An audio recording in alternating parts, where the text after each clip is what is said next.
Local election headquarters. On this election night 2020, all eyes on the presidential race. Joe Biden wins Virginia. President Donald Trump wins Tennessee. This as the race to the White House still remains undecided.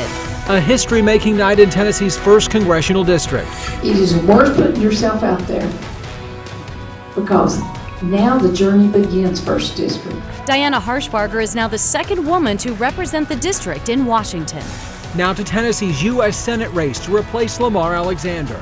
We're live from Republican Bill Hagerty's victory party as he defeats Democrat Marquita Bradshaw. And the ringing of slot machines will fill the former Bristol Mall property. This as voters say yes to legalizing casino-style gambling. This special edition of News Channel 11 at 11 starts now.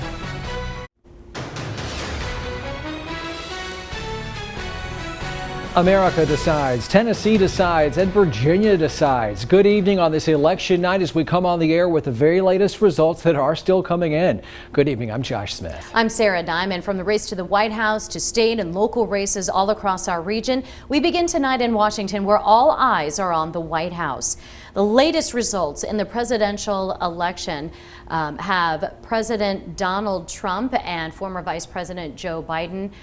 Right now, Donald Trump has 51% of the vote. Joe Biden has 48%. We want to bring you local results in Tennessee. President Trump has won the volunteer state tonight with 11 electoral votes going to him from the voters from Tennessee. From red in Tennessee to blue in Virginia, Democratic nominee Joe Biden, according to the AP, has clinched Virginia. You could see these numbers here with 96% of the votes in Virginia right now, 52% to 46%. Remember, winning the presidential election requires at least 270 electoral votes to win. Well, from the race to the White House to the race for Washington, Tennessee's 1st congressional district race between Republican Diana Harshbarger and Democrat Blair Walsingham, it's got a lot of our focus tonight for sure. Yeah, both women vying to replace retiring Congressman Phil Rowe. Diana Harshbarger beat Blair Walsingham 76% to 22%. Kelly Grossfield joins us now live from Diana Harshbarger's victory party in Kingsport. It was an historic race tonight as Diana Harshbarger becomes the 2nd woman to fill this seat. I'm joined live with her now. Now talk about it. This was called early on. You gave a great speech to your constituents here. Talk about some of the things that you touched on in that speech. Just how much I appreciate them and how proud I am to represent this district. And, you know, all I want to do is make them proud of me, and I want to make this a model district for the rest of the country to look at and say, we want to be just like the 1st district. And now everyone wants to know, whenever they elect someone into Washington, they want to know what they're going to do. Now, what are some of the first things that you plan to do? Well, I want to hit the ground running. I want to help get the economy open back up. I want to get people back to work, get kids back in school. That's what our friends and family here in this district have told me they want. And economic development is another thing. Have a pipeline of people ready to go so we can bring those good paying jobs back to this district. There's a whole lot I want to do with health care. You know, just being able to form a staff around me, you're only as good as people around you, and get them in place and hit the ground running once I get to Washington. All right, Diana Harshbarger, thank you. Once again, she will be replacing Congressman Phil Rowe in Washington. Reporting live in Kingsport, Kelly Grossfield, News Channel 11. Voters in Bristol, Virginia said yes to a casino in their city. That's right. In March 2019, the Virginia General Assembly and Governor Ralph Northam all gave approval to a bill allowing casino gaming in Virginia. However, it had to be approved at certain cities across the Commonwealth. Bristol was one of them. And tonight, an overwhelming majority of Bristol, Virginia voters said yes to a casino and to legalize casino gambling. That means the former Bristol Mall is going to be transformed by Hard Rock. Caitlin Cluck's live outside the old mall in Bristol that will become a Hard Rock Resort and Casino. Caitlin? Yes, it's official tonight. A Hard Rock Resort and Casino is coming to Bristol. Bristol, Virginia voters chose overwhelmingly to allow casino gaming in the city. That means a development project worth over $350 million is coming here to the site of the old Bristol Mall. 71% of voters were in favor and 29% voted no. A hotel, concert venues, restaurants, and retail are now all expected to be built here alongside the casino. An event was held tonight at the site where officials celebrated the support for this years-in-the-making project. Hard Rock International Chairman Jim Allen called in and said they are very excited to come to Bristol. City leaders also celebrated the news. Project developers Jim McLaughlin and Clyde Stacy said they're happy to see that this is the end result for something McLaughlin once called a moonshot. Now the voters at about 2-1 have approved it, which tells me that people do understand how important this is to the city, and I know we both are just so happy to have this support. Not just a little support, but it makes us feel really great that we have a big majority of the voters. Rock now plans to move rapidly to get ready to get that facility built, as well as get the project license. They expect that the completed casino and resort will be ready in late 2022. In Bristol, Virginia, Kaylin Cluck, News Channel 11. All right, Kaylin, thank you very much. And now the Tennessee U.S. Senate race. It was one of 35 up for grabs, and a lot's on the line. The question of whether Democrats will have control of the U.S. Senate or if Republicans can maintain that control. Republican Bill Hagerty faced off against the first black woman in Tennessee to run for U.S. Senate on a major party ticket. We're talking about Democrat Marquita Bradshaw. As we go to the board tonight, Bill Hagerty defeated Bradshaw 62%, 35% with 83% of the votes. Before he had even announced that he was running, Hagerty was endorsed by President Trump. He served as Trump's ambassador to Japan for about 2 years before resigning to run for Senate. Now, the video you're looking at here tonight is as Bill Hagerty was speaking to a group of supporters there beside him. Marsha Blackburn, who will join him, whom he will join in the U.S. Senate. Governor Bill Lee was there congratulating him tonight. Both of them echoing their support for the former ambassador. Hagerty said that he's ready to get to work. He said he's confident, even though when he spoke earlier tonight, the race hadn't been officially called. I was on the phone with the president backstage.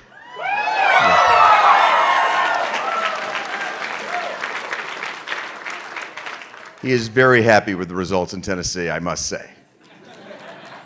But he's also very optimistic about where his race is going tonight, as are we all. We'll keep him in our prayers as well. Hagerty said that he wants to talk to the president once more tonight. He hopes to congratulate him before the end of the evening. By the way, reporting from the Tennessean tonight, the newspaper Marquita Bradshaw not willing to concede defeat yet. We're following several Tennessee House races tonight. And in Tennessee's 2nd District, Republican Bud Hulsey squared off against challenger Democrat Arvil Love. Hulsey defeated Love tonight pretty soundly in that race, as you can see there. In Tennessee's 4th District, incumbent John Holtzclaw was up against Democratic challenger Bobby Harrell. Holtzclaw claimed victory tonight in the 4th District, 79%, 21%. District 6, the race between Republican Tim Hicks and the Democratic challenger Brad Batt. Tonight, we're dealing with a bit of a slowdown in vote returns coming in from Washington County. That is true. Ansley Daniel joins us now live from the Carnegie Hotel and where the GOP watch party is. She's with Republican Tim Hicks. Josh and Sarah, a lot of mixed emotions here in the room at the Carnegie tonight as they wait on Washington County numbers to be finalized. One of those candidates that is waiting for that is State House candidate Tim Hicks. Talk to me a little bit about what you are feeling right now as you're waiting for these numbers to come in. Well, you know, we've got part of the results in, and so far we have a pretty sizable lead, which is encouraging. You know, it's a little frustrating because, you know, we've run a well-ran campaign, had a good team, but I am ready for this part of the campaign to sort of be over with and get to work. So that's a big part of what I'm here for, and we're just ready to get to work and ready to move on and get tonight over with. Obviously, part of your job would be to help elect the people for the Washington County Election Commission, put those people on the board. And again, if you were elected, you would be doing that, and that would be part of your job. And what would you hope to change after tonight? Well, you know, Secretary of State Trey Hargett runs a very tight ship. And what we will do is consult with him, and we'll figure out the best way to move forward. And, you know, that'll be one of our major tasks. It's soon into session, so we'll try to take care of it. Thank you, Mr. Hicks. And again tonight, a lot of frustration around the room between Mr. Hicks as well as the other Johnson City Commission candidates, as well as those running for the Johnson City Board of Education, just waiting on those results to come in. Live at the Carnegie, Ainsley Daniel, News Channel 11. Ansley, thanks. Hope you saw the graphic where they had the returns for that particular race. We are following a developing election story tonight out of Washington County, Tennessee. We've been talking about it all night. A delay in absentee ballot counting in Washington County, Tennessee. And it directly speaks to what Tim Hicks was just talking about a moment ago, and so this is kind of a refresher on why he was so frustrated. Election officials are blaming a staff shortage because of the coronavirus that they said have impacted the number of workers. They also tonight are telling us, as you're looking at video of them counting those absentee ballots, over 6,000 absentee ballots that are having to be counted by hand. They said that's part of the reason why we still don't have Washington County totals. And election officials say they got ballot bags full from precincts around 10 o'clock tonight. So that's a part of the reason why. The latest updates as we try to wait for more information from Washington County throughout the evening ahead. Crossing the state line into Virginia tonight in the race for U.S. Senate in the Commonwealth. That's right. Incumbent Mark Warner, the senator, challenged by political newcomer Republican Daniel Gade. And you can see here the Associated Press declaring Warner the winner in that race tonight. And now we're going to double back to Johnson City to the school board race. The Johnson City Commission race, also something people are very concerned about. Let's take a look at those school board numbers. Yeah, 7 candidates vying for 3 open seats. Again, the results are still coming in. As of right now, Ginger Carter has 19% of the vote, Herb Greenlee 17%, and Beth Simpson with 15% of the vote, followed by Matt Wilhelm, Paula Treese, and Jonathan Kinnick, as well as David Linville with 9% of the vote. We are also tracking the latest results from, again, this is 3 seats for the Johnson City School Board. And they're waiting for word from Jonesboro, as are the candidates for the Johnson City Commission. Now, new tonight at 11, we are going to get to the commission race coming up in a few moments, but we want to let you know about something else, and that's the Board of Education in Washington County tonight. They made the decision, by the way, this is not election coverage, this is about schools, and they made the decision tonight to go virtual until November 30th. Yeah, we just switch gears just for a second. During a special called meeting earlier tonight, a motion was passed mandating that students go to school virtually until COVID-19 case numbers start to decrease. I mean, I'm okay with going virtual. I don't like it. But if we're going to do virtual, we might as well do it till the end of December, the end of the semester. I mean, we're asking these parents to yo-yo this for the next 2 months. And I don't know, that just doesn't seem right. The Washington County Board of Education tonight, they announced they're going to hold a special called meeting November 23rd and reevaluate the plan to return to school or continue with the virtual learning plan. You're watching News Channel 11 at 11. Our election 2020 coverage continues on the other side of the break. And we'll have a live report coming up with reaction to the races involving districts all around our area. You're looking live at a Republican watch party in Johnson City. We're back in 2 minutes.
Recapping one of the top races of the night, now at 11 in Tennessee's 1st Congressional District, Republican Diana Harshbarger defeated Democratic challenger Blair Walsingham. Febin Cassahoon spent the evening at the Walsingham watch party. She has the latest report from Kingsport now. Febin?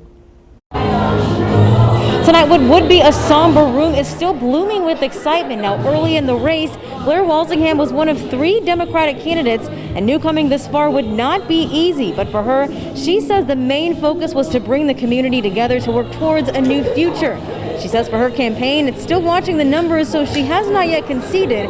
However, she did want to thank her supporters who were with her every step of the way. I just want to thank them so much for showing me love and kindness and openness and working with me to try to accomplish something different.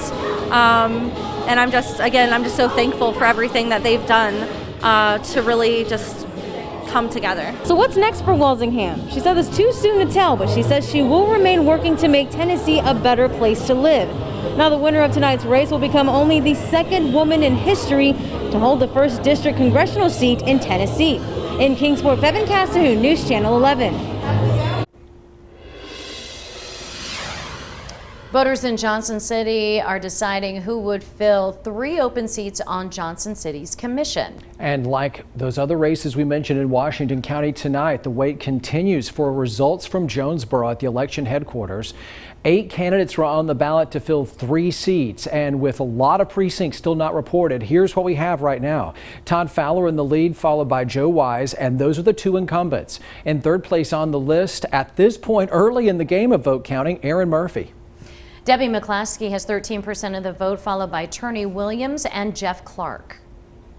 And rounding out that list of a crowded race of candidates, Alana Norwood and Kyle Beagle. Again, to reiterate, we are still waiting for results from Jonesboro, and those numbers will change.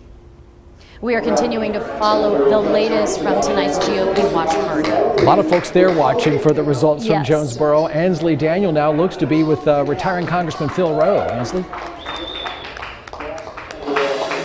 Josh and Sarah, I am here with retiring Congressman Phil Rowe at the GOP watch party at the Carnegie in Johnson City. Obviously a long-awaited night here with all of the results starting to pour in. But tell me, what's next for you?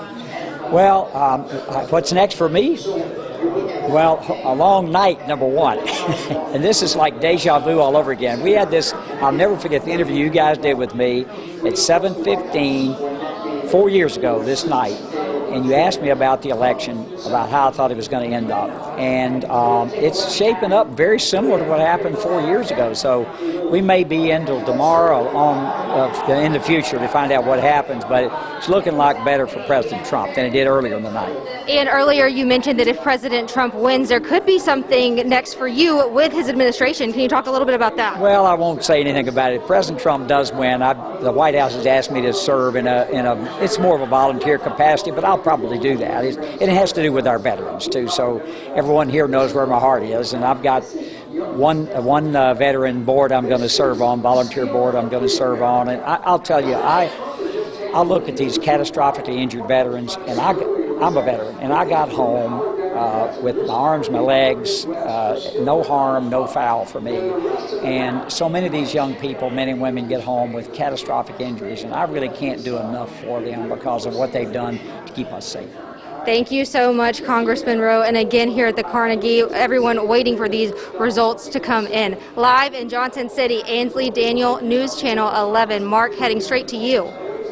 All right, our weather is very quiet tonight. We are looking at a gorgeous day tomorrow. Plenty of sunshine, mild temperatures. That forecast is coming up next.